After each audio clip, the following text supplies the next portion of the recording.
Hey everybody, it is the Broke Bullion Boys here today. Does the shot look good? The shot looks good, I think.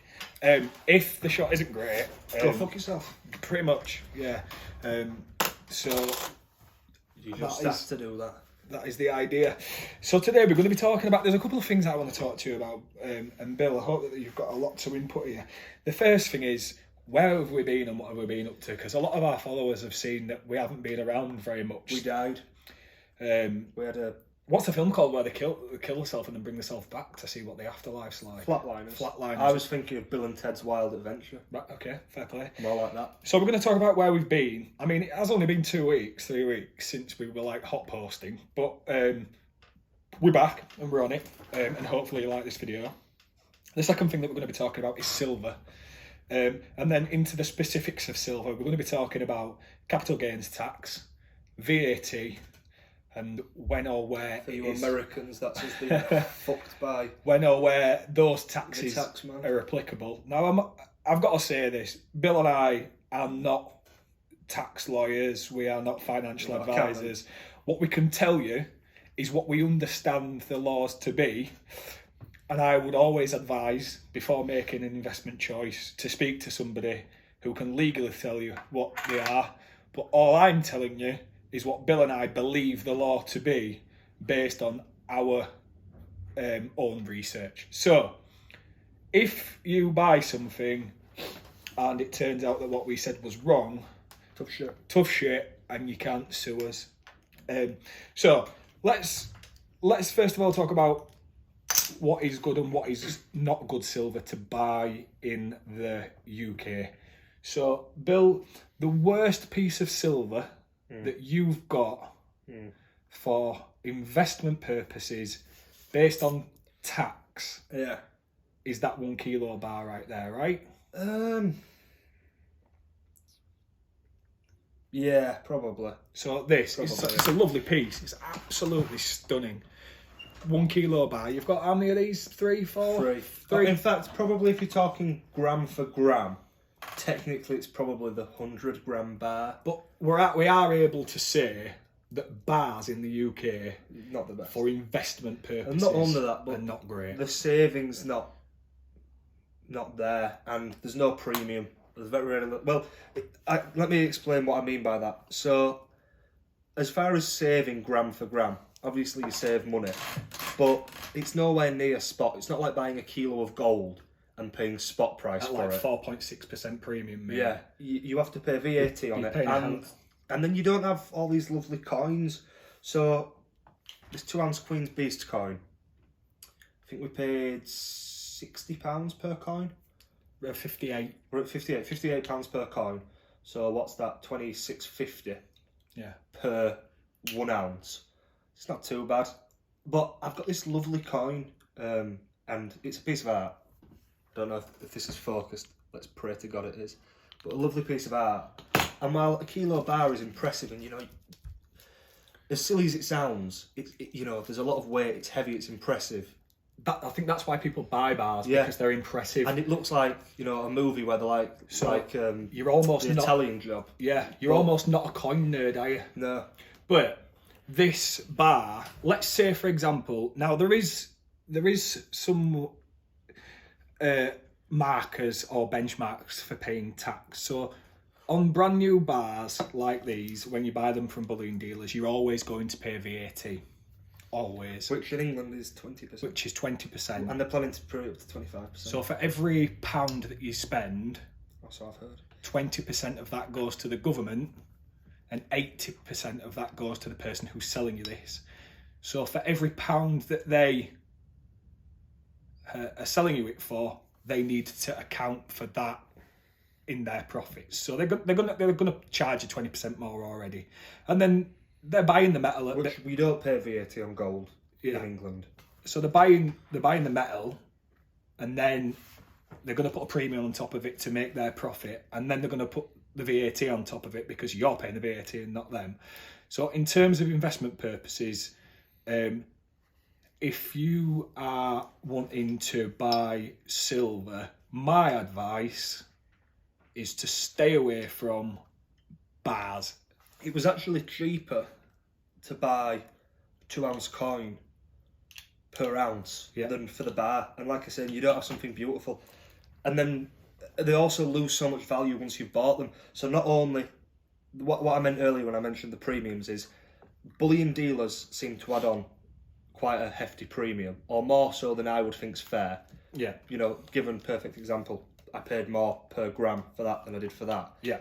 And not only that, but then you come to sell them. The bullion dealer, if you try to sell it back to them, will pay you fuck all. Local high street shops, which realistically is the place that it's on your front door. That's where you're going to go to sell if you really need it. They're not going to take them off you at all. They don't want to touch them. So you're going to have to find a specialist or put it on eBay. And you know what? They're not paying you fuck all either. So as nice as they are and as heavy as they are, not worth it. Don't get caught into the trap of the Italian job. I want to own gold and silver bars business here in the UK. Now, in America, Bill, It's a bit different. it is different because in America, you pay tax on government issued silver, but you don't pay tax on bars. So it is my understanding. So if you're American, any of that advice that I've just told you, flip it the other way around, because the bars are going to be better for you to invest in based on your tax laws. Although taking that to a state level, I'm not too sure, but I know in terms of federal taxes, it's better for you guys to buy bars than what it is to buy coins. But I'm here trying to help some of the British followers. But if you are an American and you know a little bit more, put it in the comments or do a video and tag us, just so that we can understand A, a little bit more ourselves about how your tax system works, and B, so that we can show our other followers about how it works. So other things that are capital gains taxable, Bill, would be any coin that is not British minted. So for example, if you were to exceed your yearly profit of £12,300 it is at the moment, in American silver eagles, you would pay capital gains tax on top of that.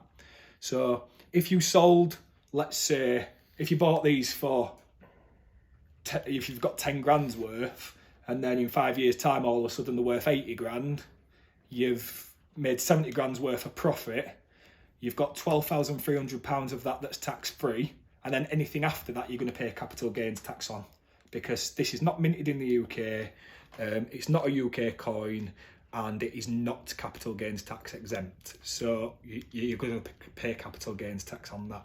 Bill, any more capital gains taxable I'd like to say coins? that you also only pay capital gains tax on what you have declared. Of course, it is illegal to not declare these things, but... So yeah, here in the UK, you have to self-declare your capital gains tax to HMRC. So remember that. So this is what's called what do you call them? Buffalo. Yeah, but what's It's it's like a generic round, isn't it? A generic round. So this is it's not an actual buffalo. This is just a replica. This is a silver 1 ounce art round, generic round from America. So this is capital gains taxable. This is a silver Krugerrand from South Africa. This is 100 well, it's 99.9% silver. And this is capital gains taxable. So should your profits exceed £12,300 in sales in 1 year, you will pay capital gains tax at the applicable rate. The scrap. Yeah. So this little coin here, which we're not going to talk too much about because I don't want to hit any of them triggers on the video, but stuff like this as well. These are more into a numismatic value, but again, definitely not minted in the UK. So almost. This is 90% silver, is it? Yeah. So this is what would be called junk silver. Yeah. Same with these mercury. The Americans call it constitutional silver. Yeah. You're going to pay VAT on that because it's collectible and it's not bullion grade silver, right? Along with these silver dimes that we've got here. Now, where there is some controversy, and I don't know the answer to this question, so if somebody can tell me, is coins that are minted in the UK that are silver, like this Henry VII groat or this James the First shilling, is, do you need to pay VAT and capital gains tax on these or not? Are they technically a collectible, or can you get away with bullion? Now, I believe that you're probably going to have to pay VAT on these when you come to sell them. But I don't know. So, yeah, VAT and capital gains tax. You charge because you're providing a service as a collectible to somebody. So my understanding is you would need to charge your customer VAT, and you would need to pay capital gains tax on your profit. The VAT is only on new silver. On bullion. Well, it's then at that point it depends what you're selling it as. Okay, so we need some clarification on that. So if there's a tax lawyer watching, let us know. So in terms of silver in the UK, that is capital gains tax free. The only real one that you've got that you can get on mass scale is the Silver Britannia, right? The new Silver Britannias are really good. They've got the wavy lines in the background, and they've got the seal, and they've got the writing along it. So there's 3 points of security on these. The Silver Britannia is the most secure coin in the world, along with the Gold Britannia as well. So you would pay no capital gains tax on this, but if you were to buy it brand new, you would be paying VAT. Whereas if you were to buy it second hand, for example, from somebody on a Facebook group or on eBay or something like that, then you're not required to pay VAT on second hand bullion. So the other thing that we wanted to talk about was, where have we been and what have we been up to? Bill, I'll leave that to you. Where have we been? When was the last time we put a video out? Can either of us remember? So the last actual video that I put on YouTube 2 weeks ago. was yeah. the what are our stacking goals for 2022? That was a while ago. It's had over 1,000 views, which is really good. It's probably our highest viewing video. I think it's had nearly 2,000 views. Which is really good because people are interested in A, what our stacking goals are, and B, maybe taking away a little bit of that education from there. And given that none of the comments are shooting us down, and they're all gearing up, I believe that a lot of our followers found that video quite interesting, which is really good. So thank you very much for that. But I guess our plans and goals have slightly changed, right? Yeah, but without going on too much of a tangent about that, we've sort of just been, as far as YouTube goes, that's the first thing that went on the back burner, content-wise, because it's very new to us. We don't really get as much interaction on it, so it makes logical sense that if you are busy, which we'll get to, or busier, that those things are going to go first. So YouTube videos aside, TikTok videos, Instagram posts, everything like that have been down, or haven't been there at all, just because we've been busy. January is a bit of a complex month when it comes to what we do for a living. So we buy and sell things, and January can either make you or break you, because beginning of January, end of December, lots of people have money. Christmas gifts, a lot of people get money. A lot of people decide that they want to treat themselves with money that they otherwise wouldn't spend. So you've got a massive influx of sales one week, and then the week after, Nobody's got any money at all. Nobody's got any money at all, and that means that we don't have any money at all. And there are other things that we then need to prioritise, trying to keep up with our income. So that's sort of what we've been doing, riding the wave at one point in time, and also then drowning when that wave crashes in the other week. Yeah. And it's been quite tiring, not only that, but socially, or maybe not socially, but as a hobby. We obviously work out, and our training plans have changed, so we've been adjusting to that. And we're just getting ready for the rest of the year of sales and videos and everything. So in this time we've done some prep, and we should hope that now we're back. Yeah. So is there anything you'd like to add to that? Yeah, so there's another thing I'd like to add is that we've both had COVID. Yeah. In the last month. I think, when did I test positive for 2 weeks ago? Something like that. Yeah. So, COVID has kicked my ass.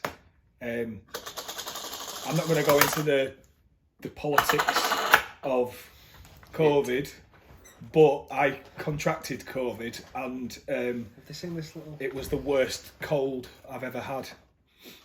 So yeah, this is some interesting things that I wanted to talk to you about actually, about updating you. So Porn Man, aka Evan Kale. I think he would say Evan Kale, aka Porn Man, but that's definitely the wrong way around. He's now just Porn Man. We're one of his Patreons. We sign up and help, basically just give him money so that he's able to Do his thing. Create If anyone wants to give us money, well, create. So he creates some great content. We learn a lot from it. He needs the financial backing to be able to get his content out there and his editors and stuff like that. So we have been a loyal Patreon of his for quite a while, and as a thank you at Christmas, he sent us a 1 ounce Porn Man silver what do you call them, art pour, which was really nice of him, and that was a lovely thing for him to do. And we do learn quite a lot from Evan.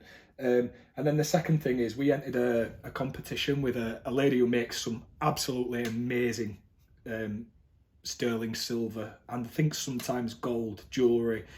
She is on TikTok. She's called AL Jewellery. That's a logo. So if you type in, you'll find her. And we won the competition.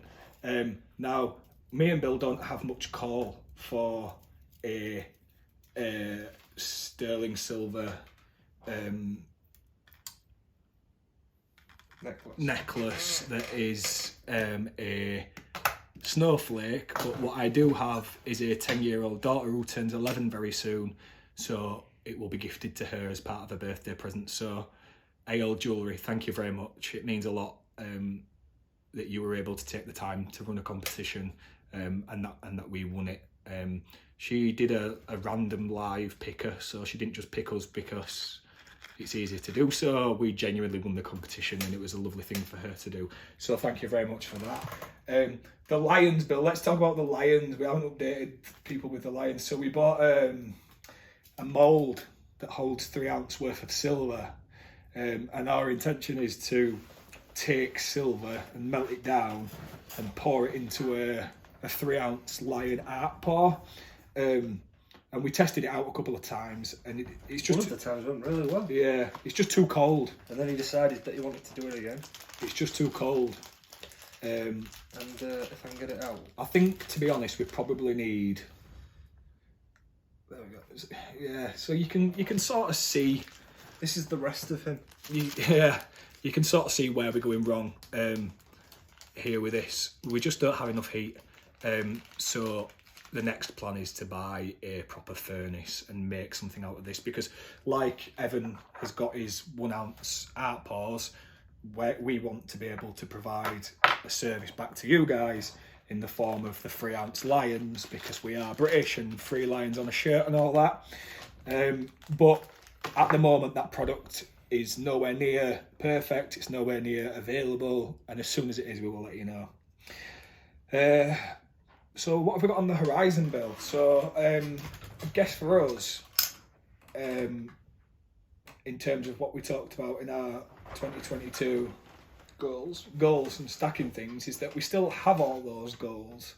It's just we're going to stack those goals in Q3 and Q4 of 2022, because our plans for Q1 and Q2 are primary business focused rather than hobby focused, right? Yeah, and paying for the roof repairing and things like that. Yeah, so there's some personal expenses. So there's some, that have come up. The idea of this is that we're broke bullion boys. You know, we're living up to the name. We're not sat here on millions or even hundreds of thousands of pounds worth of assets or money. We are extremely lower middle class and what you would call, speak for yourself, cash broke, I guess. But we do have some assets, so enough to put you in the ground. Yeah, enough to get you killed if you don't conform. I'm meant to pay for a funeral. So, while I don't want to say that it's because we're broke, because we're still able to eat, we don't need food donations, but our plan to be able to get the 2022 goals that we wanted will still happen, but the plan that we had to make that happen spread over 12 months will be spread over 6 months instead. and it'll be the last 6 months of 2022. So then that begs the question back to you guys: is have your 2022 plans changed, and if so, why? And I don't know if there's anything else to discuss, Bill. No, I don't think there is. Maybe we should just leave it there. So for a little recap, our understanding of the UK tax system, how to flog a dead horse. Our understanding of the UK tax system around silver. Try and keep away from silver bars unless you can get them for spot pricing. You're not paying VAT on them. Remember that a silver Britannia is capital gains tax free, and a gold Britannia is capital gains tax and VAT free. A sovereign gold is capital gains tax and VAT free. I don't know why silver isn't VAT free. The UK government do like to fuck people right up the It arse. sort of goes from. They used to charge VAT. They used to charge VAT on gold right up until 2008. Yeah, it was to do with the EU, and we sort of conformed with their standards, and something good came, and we no longer pay gold on. No, we no longer pay VAT on gold, but we still do on silver. But we're no longer get part. one of these graded, you know. We're no longer part of the European Union, so technically we could just do what we want. Yeah, but heaven forbid we do. Right, that's it for the video. Goodbye. See you later.